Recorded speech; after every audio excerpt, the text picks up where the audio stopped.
kelas bawah sampai menengah siap-siap dah. Oke, jadi sebenarnya kenapa sih? Nanti tanggal 29 Januari di US itu bakal diadakan FOMC. Dan yap, seperti biasa, Encek Jerome Powell bakal bersabda lagi. Ya, biasa bersabda tentang kenaikan atau penurunan suku bunga. Emang kenapa harus peduli? Ya, karena penting buat kalian. Ini bakal nentuin nasib dari perekonomian global. Jadi di FOMC nanti itu bakal ngapain sih? Yang paling sering diperhatiin orang-orang itu tentang gimana Encek Jerome Powell ini bakal nentuin nasib dari suku bunga, mau dinaikin, diturunin, atau tetap stabil. Emang kalau suku bunga naik kenapa? Kalau turun kenapa? Ya kalau naik itu karena inflasi lagi berlebihan, jadi suku bunga harus naikin. Kalau inflasi lagi turun atau cenderung deflasi yang berlebihan, maka suku bunga akan diturunkan juga. Sebagai patokan, inflasi yang dianggap ideal itu sekitar 2%-an.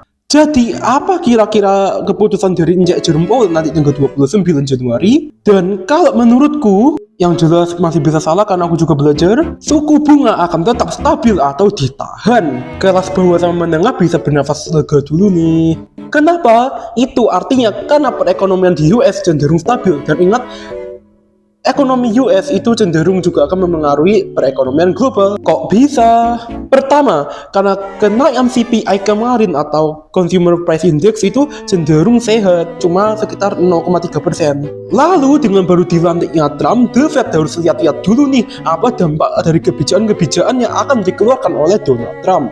Kalau suku bunga dinaikkan, sepertinya ya gak mungkin sisan, soalnya kan kalian tahu kan yang kripto itu mau dijadikan kayak cadangan aset negara sama si Trump. Nah kalau suku bunga naik itu akan bahaya untuk aset high risk, misalnya seperti kripto itu sendiri. Kalau diturunkan sepertinya ya juga enggak mungkin, soalnya kan mau gak mau kemarin CPI tetap naik itu hitungannya. Jadi kalau diturunkan malah bisa aja inflasinya lebih parah lagi. Baiklah, sekian dari topik ekonomi. Kalau begitu jangan lupa like, follow, dan ikuti diskusi di bawah.